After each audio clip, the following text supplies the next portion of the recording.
आप देख रहे हैं डार्क फाइल्स। तो चलिए बढ़ते हैं आज की इस कहानी की ओर।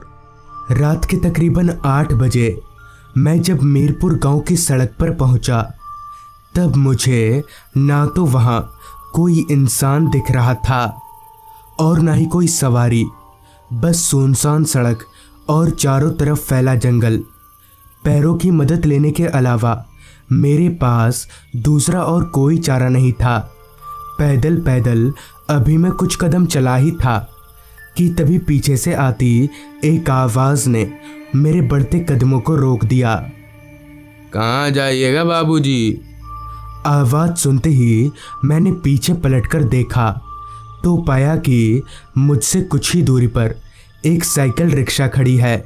रिक्शे के ऊपर करीब 21-22 साल का लड़का बैठा हुआ था। तभी मैंने कहा, हाँ, वो मुझे नदी के घाट तक जाना था। असल में मैं एक डॉक्टर हूँ। सुना है शीतला घाट में जो गांव है वहाँ के लोग बिना किसी बीमारी के मर रहे हैं, तो इसलिए मुझे यहाँ भेजा गया है। मेरी सारी बात सुनकर एक दफ़ा उस रिक्शा वाले ने मुझे सर से लेकर पैर तक अच्छे से देखा, फिर मुझे रिक्शा में बैठने का इशारा किया। मैं जैसे ही रिक्शा में बैठा तब उसने रिक्शा को आगे बढ़ाते हुए कहा, साहब, शीतला गांव के लोग मर नहीं रहे हैं, उन्हें मारा जा रहा है। दरअसल उस गांव में एक पिशाच का आतंक है, वही गांव के लोगों को मार रहा है। इस पर मैंने उस रिक्शा वाले को हंसते हुए जवाब दिया, हाँ, बहुत सुना है पिशाच के बारे में, इसलिए उसी से तो मिलने आया हूँ। इस पर रिक्शा वाले ने गंभीर आवाज में कहा, मजाक मत उड़ाइए साहब, आप शहर के लोग हैं, आप लोग इन सारी बातों पर विश्वास नहीं करते, मगर जब देखेंगे ना तो हवा निकल जाएगी। और वैसे भी इस वक्त आपको कोई नाविक नहीं मिलेगा। इस पर मैं बोला, तुम चलो तो सही, हो सकता है कोई नाविक मिल जाए। इसके बाद ना तो मैं कुछ बोला और ना ही वो रिक्शा वाला। रास्ते पर फैले सन्नाटे को चीरती हुई रिक्शा चली जा रही थी। कुछ देर बाद रिक्शा नदी के तट पर रुकी। मैंने रिक्शा में बैठे बैठे नदी में चारों तरफ देखा, लेकिन वहाँ एक भी नाविक नहीं था। वहाँ किसी भी नाविक को ना पाकर रिक्शा वाले ने मेरे से कहा, देखा साहब, कहा था ना कोई नाविक नहीं मिलेगा। देखिए, आप मेरी बात मानिए, वापस लौट जाइए। अगर वापस नहीं लौट रहा है तो आप मेरे साथ मेरे घर चलिए, मैं अकेले रहता हूँ। इससे पहले कि मैं उस रिक्शा वाले को कुछ बोल पाता, उसी वक्त पानी में चप्पू चलाने की आवाज़ आई। मैंने सिर घुमाकर नदी की ओर देखा तो एक नाव हमारी ओर चली आ रही थी। वो नाव नदी के तट पर आकर रुकी। मैं रिक्शा से उतरकर घाट के थोड़ा करीब गया और नाविक से बोला, भैया, शीतला घाट चलोगे? शीतला घाट का नाम सुनकर पता नहीं उस नाविक को क्या हो गया जो उसने हड़बड़ाते हुए कहा, नहीं नहीं नहीं, मैं नहीं जा सकता, मुझे मरना नहीं है। इस पर मैंने कहा, देखो, तुम 4 गुना भाड़ा ले लेना, बस मुझे शीतला घाट तक पहुंचा दो। जिस पर उस नाविक ने कहा, नहीं साहब, मुझे पैसों से ज़्यादा अपनी जान प्यारी है, मैं नहीं जा सकता। पहले तो वो नाविक नहीं मान रहा था, मगर हाथ पैर जोड़कर थोड़े ज़्यादा पैसों का लालच दिखाने पर वो मान गया। फिर मैंने उस रिक्शा वाले का भाड़ा क्लियर किया और उस नाविक की नाव में बैठकर शीतला गांव की ओर निकल पड़े। पानी में चलती नाव और नाविक दोनों ही अशांत थे। इसी बीच माहौल की खामोशी को तोड़ते हुए मैंने नाविक से पूछा, अच्छा, तुमने कभी उस पिशाच को देखा है? इस पर नाविक बोला, चुप रहिए साहब, ये यहाँ उसका नाम मत लीजिए। मैंने सोचा एक तो ये नाविक बड़ी मुश्किल से राजी हुआ है, उस पर अगर मैं उल्टा सीधा बोलूँगा तो कहीं ये नाराज ना हो जाए। यही सोचकर मैंने अपने मुंह पर ताला मार लिया। कुछ देर बाद नाव एक घाट पर रुकी। आसपास ना तो कोई घर दिख रहा था और ना ही कोई इंसान। अभी मैं नाव से उतर ही रहा था कि तभी नाविक बोला, साहब जल्दी मेरा भाड़ा दे दीजिए, मुझे निकलना है। इस पर मैंने अपने जेब से बटुआ निकालते हुए नाविक से कहा, हाँ दे रहा हूँ, भाग नहीं जाऊँगा तुम्हारा भाड़ा लेकर। मैंने जैसे ही उस नाविक को भाड़ा दिया कि वो एकदम से नाव घुमाकर सरपट वापस लौट गया। खैर मैंने एक नज़र चारों तरफ देखा और मुझे जिस ओर रास्ता दिखा मैं उधर ही चलने लगा। उस जगह पर कुछ तो अजीब था जो मुझे अंदर ही अंदर महसूस हो रहा था।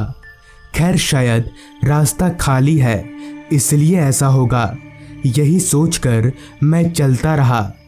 मुझे चलते हुए अब 10-12 मिनट बीत चुके थे, लेकिन अभी तक एक भी घर नहीं दिखा था। और थोड़ी दूर चलते ही मुझे रास्ते से थोड़ी दूरी पर एक छोटा सा घर दिखा। मेरे भीतर अब इतनी शक्ति नहीं बची थी कि मैं और चलकर गांव की तलाश करूं, इसलिए मैं रात भर पनाह लेने के इरादे से उस छोटे से घर की ओर जाने लगा। भगवान से यही मना रहा था, बस इस घर में पनाह मिल जाए। मैं जैसे ही उस घर के पास जाकर दरवाज़ा खटखटाने जा ही रहा था कि तभी घर के अंदर से एक आदमी दरवाज़ा खोलकर बाहर निकला। मुझे काफ़ी हैरानी हुई कि आखिर इस आदमी को मेरे आने का पता कैसे चला। तभी उस आदमी ने मुझे देखते हुए कहा, कौन हो तुम और इतनी रात गए, यहाँ क्या काम है? फिर मैंने उस आदमी को सारा कुछ खुलकर बता दिया। सारी बात सुनकर उस आदमी ने मुझे घर के अंदर आने के लिए कहा। घर के अंदर जाते ही उस आदमी ने दरवाज़ा बंद कर दिया। तभी मैंने पूछा, अच्छा अगर मेरी जगह पिशाच होता और आप दरवाज़ा खोल देते हैं तो? इस पर उस आदमी ने जवाब दिया, पिशाच के कदमों की आवाज़ नहीं होती और आप जब आए तो आपके कदमों की आवाज़ आ रही थी। फिर मैंने पूछा, अच्छा ये पिशाच है क्या और आया कहाँ से है? इस पर वो आदमी बोला, सुनना चाहेंगे? सुनिए। आगे उस आदमी ने बताना शुरू किया। आज से कुछ महीनों पहले हमारे गांव में एक लड़का था। उसे ओझा जादू टोना में बहुत रुचि थी। उसकी बहुत इच्छा थी कि वो एक बार पिशाच को बुलाए। उसने पिशाच को बुलाने का मंत्र भी सीख लिया, लेकिन उसे ये मालूम नहीं था कि पिशाच को बुलाने के बाद एक और मंत्र से उसे वापस भेज दिया जाता है। इस बात से अनजान उस लड़के ने पिशाच को बुलाया, लेकिन वो उसे वापस नहीं भेज पाया और तभी से उस पिशाच का गांव में आतंक है। ये सारी बातें सुनकर मैं कुछ बोलने जा ही रहा था कि अचानक ही मैं बहुत ज़ोर ज़ोर से खांसने लगा। मैंने आसपास देखा मगर पानी कहीं नहीं था। तभी उस आदमी ने बोला, आप बैठिए, पास ही में कुआं है, मैं पानी लेकर आता हूँ। इतना बोलकर वो शख्स घर से निकलकर जाने लगा। मगर तभी मैंने एक बात पर गौर किया कि उस आदमी के कदमों की आवाज़ ज़रा भी नहीं आ रही है। मैं थोड़ा घबरा गया और मन ही मन में सोचा, कहीं ये आदमी पिशाच? ना, ऐसा नहीं हो सकता, मैंने ठीक से सुना नहीं होगा। फिर कुछ ही देर में वो आदमी बाल्टी लेकर घर में आया। वो जब मेरी ओर आ रहा था तब मैंने उसके कदमों की आहट सुनने की कोशिश की, लेकिन सच में उसके पैर ज़रा भी आवाज़ नहीं कर रहे थे। अब तक मैं बुरी तरह से सहम चुका था। तभी वो आदमी मेरे पास आया और बाल्टी को मेरे मुंह के सामने करते हुए बोला, हाँ लीजिए पानी। पानी पीने के लिए मैंने जब अपना चेहरा बाल्टी की तरफ मुड़ाया तो मैं ठिठक कर पीछे गिर गया, क्योंकि बाल्टी में पानी नहीं बल्कि खून था। मैंने एकदम से अपनी निगाहें उस आदमी की ओर घुमाई तो मेरा कलेजा कांप गया, क्योंकि उस आदमी का चेहरा पूरा बदल चुका था। उस आदमी का चेहरा कहीं से भी आम इंसानों की तरह नहीं था। मैं समझ गया कि यही वो पिशाच है। तभी उस पिशाच ने मुझसे कहा, क्या हुआ डॉक्टर बाबू, पानी नहीं पिएंगे? पी लीजिए, फिर खाना भी मिलेगा। मैं कुछ भी सोच नहीं पा रहा था कि अब क्या करना चाहिए। उस पिशाच का चेहरा देखकर मेरा दिमाग सुन्न पड़ गया था। मगर तभी मेरी नज़र घर के दरवाजे पर गई, जो कि खुला हुआ था। क्योंकि उस पिशाच के हाथ में बाल्टी थी, इसलिए उसने दरवाज़ा बंद नहीं किया था। मैं एक झटके से उठा और उस पिशाच के बगल से होकर दरवाजे से बाहर निकलकर भागने लगा। मैं जानता था कि अगर मैं नदी की ओर भागूंगा तो मारा जाऊंगा, इसलिए मैं दूसरी ओर भागने लगा। थोड़ी दूर भागते ही मुझे बस्ती जैसा कुछ दिखाई दिया। मैं उन्हीं में से एक घर के दरवाजे पर गया और चिल्लाते हुए दरवाज़ा पीटने लगा। थोड़ी देर बाद एक बूढ़े से आदमी ने दरवाज़ा खोला। मैंने उसे पूरी बात बताई। तब उसने कहा, हाँ बेटा, वो पिशाच था। तुम्हारी किस्मत अच्छी थी, तुम मौत को छू कर आए हो।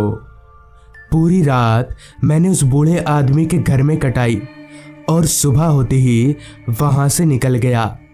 तो दोस्तों, ये थी आज की कहानी। अगर आपके पास भी ऐसी ही कोई कहानियाँ हैं तो हमारे साथ ज़रूर शेयर करें। तो मैं आर्यन जल्दी ही मिलूँगा आपसे ऐसी ही एक कहानी के साथ।